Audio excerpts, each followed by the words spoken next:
ભક્ત ગોરા કુંભાર. બચાવો મહારાજ, બચાવો મને. તમારા યુવરાજે મારું અપમાન કર્યું છે, મારા ઉપર કુદરતી નાખી છે. મને એની કેદમાંથી બચાવો મહારાજ, એની કેદમાંથી બચાવો. મારે ઘરે જવું છે મહારાજ, ઘરે જવું છે મહારાજ. મને મારી મદદ કરો મહારાજ. છોડી દો એને. બસ એકદમ ચૂપ. યુવરાજ છું, યુવરાજ. આ દિવાલો વચ્ચે અને રાજ્યમાં ફક્ત મારું જ ચાલે છે. મારી નજર તારા ઉપર પડી એ તારું સૌભાગ્ય છે મૂર્ખ છોકરી. તારી બુદ્ધિ પરથી મૂર્ખામીનું પડ ઉખાડ અને જો. યુવરાજ, જે આવતીકાલનો મહારાજ છે એ તને પત્ની બનાવવા માંગે છે. આ મહેલની મહારાણી બનાવવા માંગે છે, મહારાણી. યુવરાજ, આ પાપ છે, અન્યાય છે. છોડી દો એ છોકરીને.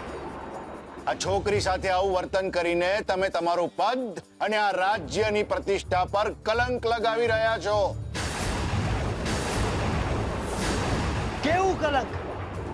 હું એને પત્ની બનાવવા જઈ રહ્યો છું. એની પ્રતિષ્ઠાને વધારી રહ્યો છું. પરાણે પ્રેમ ના થાય યુવરાજ. એને પત્ની બનાવવી હોય ને તો માન પાન સાથે ને એની પરવાનગી સાથે એને પત્ની બનાવો. આમ બળજબરી કરવી ને એ અપરાધ છે. અપરાધ એ કરી રહી છે, મને વશ ન થવાનો. આવતીકાલના મહારાજની સામે નકારમાં મસ્તક ધુણાવી રહી છે. મારી સામે જે મસ્તક નહીં નમાવે એને હું કાપી નાખીશ. આ તમારો અહમ બોલી રહ્યો છે યુવરાજ. ના, આ મારી શક્તિ બોલે છે. મને જે ગમ્યું એ મારું છે, કારણ કે આ રાજ્ય મારું છે. અહીંયા બધા મારી ઈચ્છા અને મારી કૃપાથી જ રહી શકે છે પિતાશ્રી. મારો ઉપકાર છે બધા ઉપર. જેમ મેં આના બાપ ઉપર કર્યો ઉપકાર એને છોડીને, તો એના બદલામાં મને જે જોઈએ એ એને આપવું જ પડે ને પિતાશ્રી. પતન તરફ જઈ રહ્યા છો યુવરાજ. સ્ત્રી તો લક્ષ્મીનો અવતાર હોય છે અને લક્ષ્મીની આવી બદનામી સર્વનાશ તરફ લઈ જશે તમને અને આ રાજ્યને, બંનેને. મને ડરાવી રહ્યા છો પિતાશ્રી? કોણ કરશે મારો સર્વનાશ? આ છોકરી કરશે મારો સર્વનાશ. અરે આને તો હું મારી દાસી બનાવીને રાખીશ, મારી મરજીનું રમકડું બનાવીને રાખીશ. કોઈ કાંઈ નહીં કરી શકે.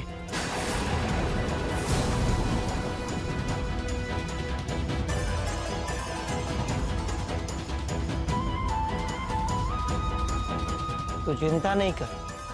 પ્રેમથી માની જઈશ તો હું તને પ્રેમથી રાખીશ. પ્રેમથી આ મહેલની મહારાણી બનાવીશ. નથી બનવું મારે આ મહેલની મહારાણી. જ્યાં તમારા જેવા લોકો રહેતા હોય એ જગ્યાને બધું કરો છો.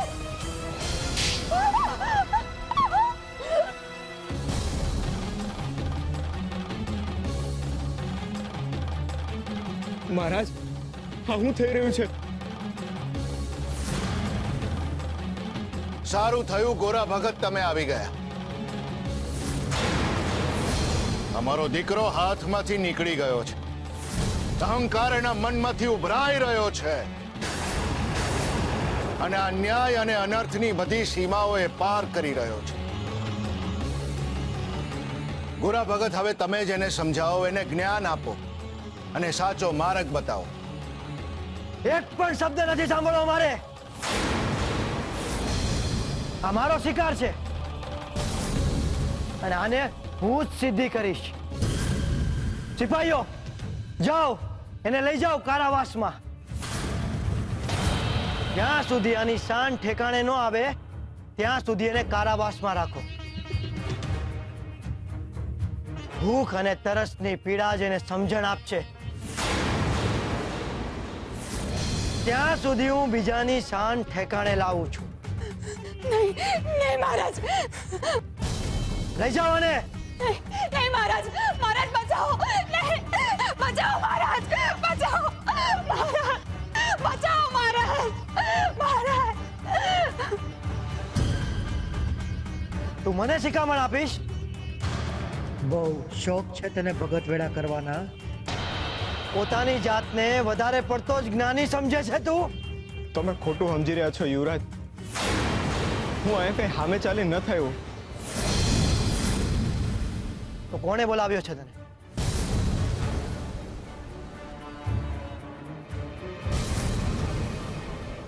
હું બોલું ને હું ના બોલું, હા હું હાલે છે. અસત્ય હું બોલી નહીં શકું ને જવાબ તો મારે દેવો જ પડશે. હે હરી, મારા જીવનમાં હા અચાનક કેવું વાવાઝોડું આવી ગયું છે. મારે આ બધામાં નથી પડવું. મારે માત્ર ને માત્ર તમારું જ નામ લેવું છે. પણ હું કરું હરી? હા અન્યાયને હું જોઈ ન થકતો.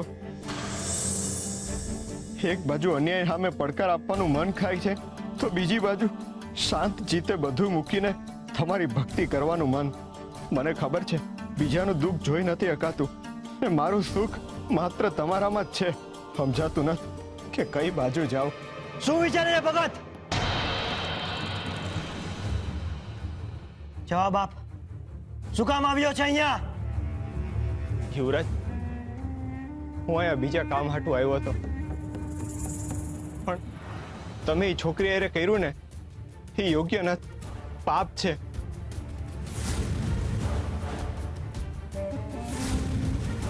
માફ કરજો યુવરાજ, પણ મારાથી જોવાનું નહીં. તમે એ છોકરી હારે કર્યું ને એ યોગ્ય નથી. શું બોલ્યો તું? યુવરાજ, મહારાજ જેવી દ્રષ્ટિ રાખો. જુઓ એમની સામે કે કેટલા દયાળુ છે, હરિભક્ત છે. તમારા બાપાએ ઊભી કરેલી લાજ, એમની આબરૂ ને એમની પ્રતિષ્ઠાનું તો માન રાખો. માફ કરજો યુવરાજ, પણ માધવપુરના રાજા હજી મહારાજ જ છે. એટલે આ રાજ્ય અને ગામમાં હું થવું જોઈએ એનો નિર્ણય તમે લ્યો એ યોગ્ય નથી. ઉપરથી તમારે એમના નિર્ણયનું માન રાખવું જોઈએ, એમની આજ્ઞા માનવી જોઈએ. યુવરાજ, મારું માનો ને આ છોકરીને છોડી દો. કોઈને પીડા આપવી એ તો પાપ છે ને પરાણે કરેલી પ્રીત ને ભક્તિ બે નકામા છે. હટ કરીને હરી ન મળે. એને મેળવવા હાટું તો એને રીઝવવા પડે. આ છોકરીને છોડી દો યુવરાજ. હા યુવરાજ, હું તમને આદેશ આપું છું કે તમે હમણાં ને હમણાં એ છોકરીને છોડી દો. શું તમે મને હુકમ કરો છો પિતાશ્રી? હું આ રાજ્યનો રાજા છું, એટલે એક બાપ તરીકે નહીં, આ રાજ્યના મહારાજા તરીકે તમને આદેશ આપું છું કે એ છોકરીને છોડી દો. નહીં તો એનું પરિણામ સારું નહીં આવે. હું મારી પ્રજાને પ્રેમ કરું છું. પ્રજા એ રાજાની દાસ નથી હોતી, એ રાજાની જવાબદારી હોય છે યુવરાજ. પ્રજાનું રક્ષણ કરવું એ રાજાની પહેલી ફરજ છે.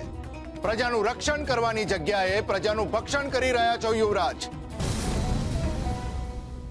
તમારે રાજા બનવું છે ને, તો રાજા બનતા પહેલા એક સારા માણસ બનતા શીખો, જેની અંદર પ્રેમ, દયા, ઉદારતા અને કરુણા નથી હોતી ને એ રાજા બનવાને યોગ્ય નથી યુવરાજ. જે મનમાં હરીને રાખે અને ન્યાયપ્રિય જીવન જીવે ને એ જ રાજા સાચો અધિકારી છે એના પદ માટે. એ સિવાયના રાજા તો માત્ર કહેવાના રાજા હોય છે, પણ પ્રજાને મન એનું માન માત્ર બે કોડીનું હોય છે યુવરાજ. તમારા જેવા સ્વાર્થી અને ક્રૂર રાજાને પ્રજા સદાયને માટે ધુત્કારે છે યુવરાજ. તમને પ્રજાનો પ્રેમ ક્યારેય નહીં મળે. આજથી સારા કામની શરૂઆત કરો અને તમારા પાપોનું પ્રાયશ્ચિત કરો.